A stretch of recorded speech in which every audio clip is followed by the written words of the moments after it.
Bangladesh police এই প্রতিষ্ঠানটির উপরে বিশাল একটি কালিমা লেগে গিয়েছে।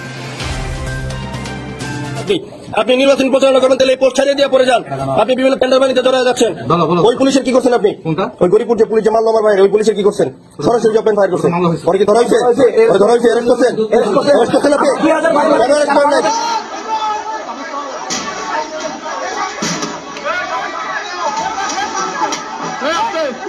অন্তর্বর্তীকালীন সরকার এখনো যেই জায়গায় আটকে আছে, আমাদের সিন্ডিকেট গুলো ভাঙতে হবে।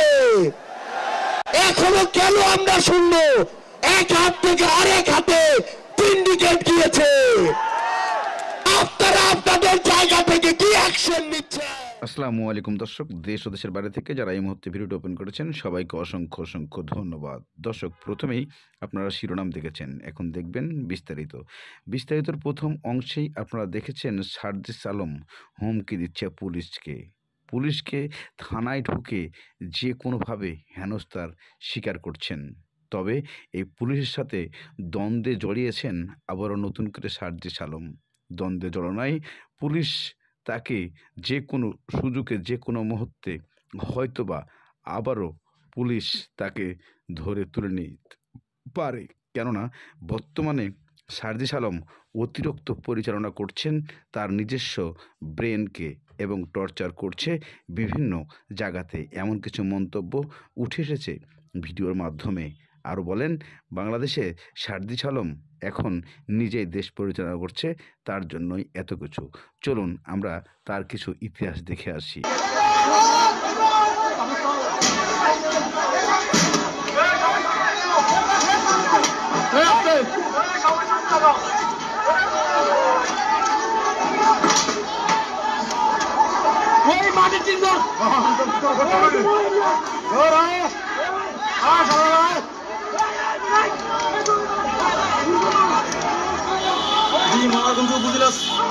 এখন আজিম ভাইয়ের সমর্থক যারা আছে সবাই দখলে আছি, ইনশাল্লাহ আমরা ইনশাল্লাহ মাঠে আছি। ইনশাল্লাহ আমরা এখন মাঠের মঞ্চে আমাদের বাচ্চু ভাই উঠে গেছে। ইনশাল্লাহ আমাদের বাসার ভাই বারবার কারাজিন নেতা, আমরা সবাই ইনশাল্লাহ মাঠে ঢুকে গেছি। ইনশাল্লাহ রাতের অন্ধকারের প্রগট কমিটির বিরুদ্ধে আমরা যে আন্দোলন করে তুলছি, কিন্তু আমরা কোনো অবস্থাতে হার মানব না। আমরা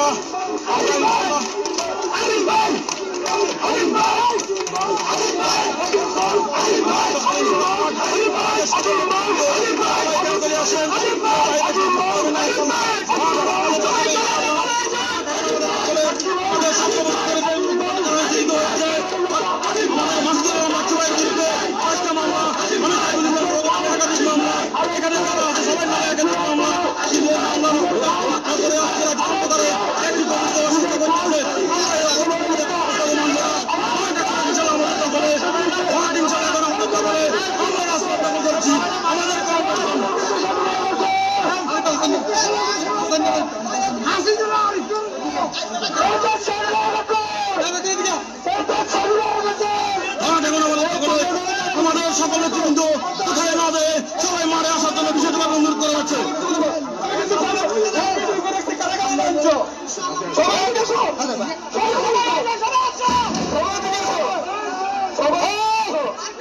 ককলেট ফুড়ে আমাদের আন্দোলন কোনো অবস্থানে বন্ধ করা যাবে না।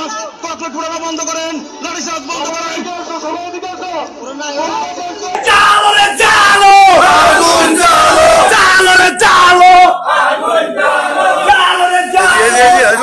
কথা হচ্ছে এদিকে শোনেন, আপনি আমি সবাই বঞ্চিত ছিলাম। এখানে বসে আছেন আপনি, আপনার বসার চেয়ারটা হচ্ছে আমার শহীদ ভাইয়ের রক্তের উপর দিয়ে, আহত ভাইয়ের রক্তের উপর দিয়া। আপনি নিজে প্রতি শুক্রবার শনিবার আপনার উপজেলায় গিয়া নির্বাচনী কাজকর্ম করার জন্য আপনি ভিডিও করবেন না, একদম ভিডিও করবেন না। হরিপুরে আমার পুলিশ ভাই জন্ম, আমার ভাইয়ের উপর পুলিশ গুলি করছিল, তখন কইছিলেন আপনি? ওই পুলিশের কি করছেন আপনি? ওই গরিপুর যে পুলিশ যে মারলো আমার ভাইয়ের, ওই পুলিশের কি করছেন? সরাসরি ওপেন ফায়ার করছেন। পরে কি ধরা হয়েছে? ধরা হয়েছে, অ্যারেস্ট করছেন? অ্যারেস্ট করছেন আপনি? কেন অ্যারেস্ট করেন নাই? 2000 বাইরে বাড়ছে আমার পুলিশ, কয়জনকে অ্যারেস্ট করছেন? বাকি অন্যায়মূলক পুলিশদেরকে কেন অ্যারেস্ট করেন আপনারা এখন পর্যন্ত? কেন আপনারা ব্যর্থ? করে আপনি নির্বাচনী প্রচারণা করার জন্য অনেকে যাচ্ছেন, কেন যাচ্ছেন? আপনার কেন বসে রয়েছে এই জন্য? আপনি প্রতি সপ্তাহে স্টেশন লিপ নিচ্ছেন, আজকে প্রতি সপ্তাহে স্টেশন লিপ নিচ্ছেন আপনি নির্বাচনী প্রচারণা করবেন, তাহলে এই পোস্ট ছাড়িয়ে দিয়ে পড়ে যান। আপনি বিভিন্ন টেন্ডার বাণিজ্যে জড়ায় যাচ্ছেন, আপনি বিভিন্ন জায়গায় টাকা পয়সার পিছনে ছড়াই যাচ্ছেন। আপনার পুলিশ কেন আমার শহীদ ভাইদের রক্ত এইভাবে বৃথা দেওয়ার জন্য পোস্ট ছেড়ে দেন? পুনর্বাসন করতে চেষ্টা করতেছে, আপনাকে এখানে দেখতে চাই না আমরা। এখানে কোনো পুনর্বাসন করা যাবে না, সুস্পষ্ট এলিগেশন দিচ্ছি আমি, আপনি এটা জবাব দেন। দলের সাপোর্ট করতে পারেন না স্যার, আপনি তো বৈষম্য শিকার স্যার। না না, ওনার কাজগুলো উনি জবাব দেন। আপনি স্যার আপনাকে আমরা সময় দিব, এর ভিতরে আপনাকে আর কত সময় দিব আমরা? তাদেরকে অতি দ্রুত অ্যারেস্ট করবেন, কিভাবে করবেন স্যার আমরা জানি না স্যার।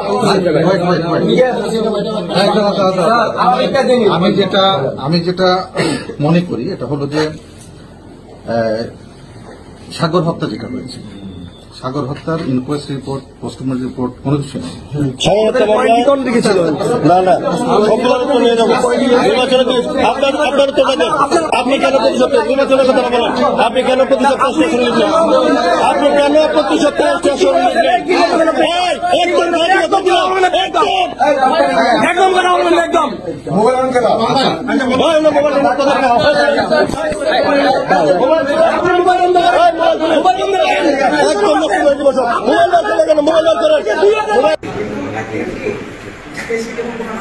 এই মুহূর্তে ডিবির যে পার্সোনাল যে সেল রয়েছে ডিবি কার্যালয়ের কাউন্টার টেরিজমের, সেই কাউন্টার টেরিজমের সেল ভাঙার জন্য সেনাবাহিনীর টিমরা এসেছেন, দেখতেই পাচ্ছেন। যদিও আমরা ভিতরে প্রবেশ না করতে পারবো।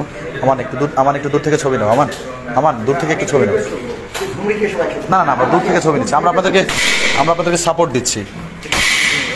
ভাঙার যে চেষ্টা চলছে দেখতেই পাচ্ছেন। এদিকে পুলিশ কর্মকর্তারা কিছু বর্তমান যে অভিযোগগুলো তুলে ধরেছে সমন্বয়কদের বিরুদ্ধে, যে বিশেষ করে সমন্বয়করা যখন যা খুশি তাই কথা বলছে অফিস আদালতে, কোথাও পুলিশকে তোয়াক্কা করছেন না। তবে পুলিশ উল্টা রিয়াকশনে আসলে হয়তোবা সার্জিস বেঁচে থাকতে পারবে না, এমন কিছু মন্তব্য উঠে আসে। সার্জিস আলমের বক্তব্যে প্রধান উপদেষ্টা ডক্টর ইউনূসকেও ছেড়ে কথা বলছেন না, এবং বিভিন্ন সূত্র ধরে সার্জিস আলম যে কথা বলছেন সে কথার মধ্যে অনেক কিছু লুকিয়ে আছে। আসলে কতটা সত্যতা, এই প্রশ্ন বেরিয়ে যায়। চলুন আমরা সার্জিস আলমের কিছু অন্তর্বর্তীকালীন সরকার এখনো যেই জায়গায় আটকে আছে, আমাদের সিন্ডিকেট গুলো ভাঙতে হবে। এখনো কেন আমরা শুনবো এক হাত থেকে আরেক হাতে সিন্ডিকেট গিয়েছে? আপনারা আপনাদের জায়গা থেকে কি অ্যাকশন নিচ্ছেন? এক হাত থেকে যদি আরেক হাতে সিন্ডিকেট যায়, তাহলে সেই হাত আপনারা ভেঙে দিচ্ছেন না কেন?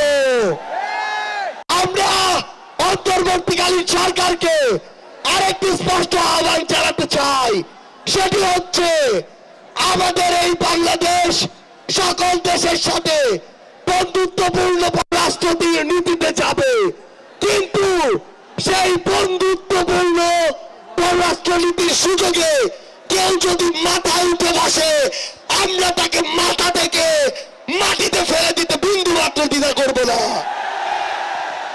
আমরা স্পষ্ট করে একটি কথা বলতে চাই, যেই খুনিরা এই দেশের বাইরে, এই দেশের মানুষের ঘামের হাজার হাজার কোটি টাকা পাচার করেছে, সেই টাকা ফিরিয়ে আনতে হবে। আমরা স্পষ্ট করে বলতে চাই, ওই গোপালগঞ্জে যেই খুনির দোসররা এখনো কাস্তি মেরে আছে, তাদেরকে আইনের আওতায় বিচার করতে হবে। পুলিশকে স্পষ্টভাবে বলতে চাই, পুরো বাংলাদেশে আমাদের এই যোদ্ধাদের বিরোধী আন্দোলনকারীদের নিরাপত্তা যদি না দিতে পারেন, তাহলে ওই চেয়ারে কোন আইন শৃঙ্খলা রক্ষাকারী বাহিনীর থাকার কোন অধিকার নেই।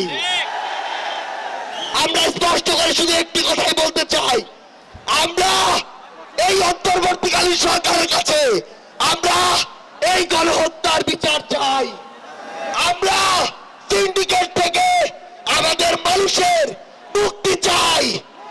আমরা পাচারকৃত অর্থ ফেরত চাই। আমরা দ্রব্যমূল্য নিয়ন্ত্রণ করে মানুষের স্বস্তি চাই। আমরা আহত যোদ্ধাদের সুচিকিৎসা চাই। পরিশেষে শুধু একটি কথাই বলবো, যে শব্দ নিয়ে এত মানুষ রক্ত দিয়েছে, এত মানুষ জীবন দিয়েছে, যে কেউ সেই সচিবালয়ে বসে হোক, পুলিশে বসে হোক, অন্য কোথাও বসে হোক, যদি সেই শব্দের সাথে স্পিরিটের সাথে বিন্দুমাত্র বিশ্বাসঘাতকতা করার চেষ্টা করে, তাকে সমূলে উৎপাটিত করতে হবে। আমাদের আবারও দেখা হবে সংগ্রামের লড়াইয়ে অথবা রাজপথের বিজয়ে। ইনকিলাব।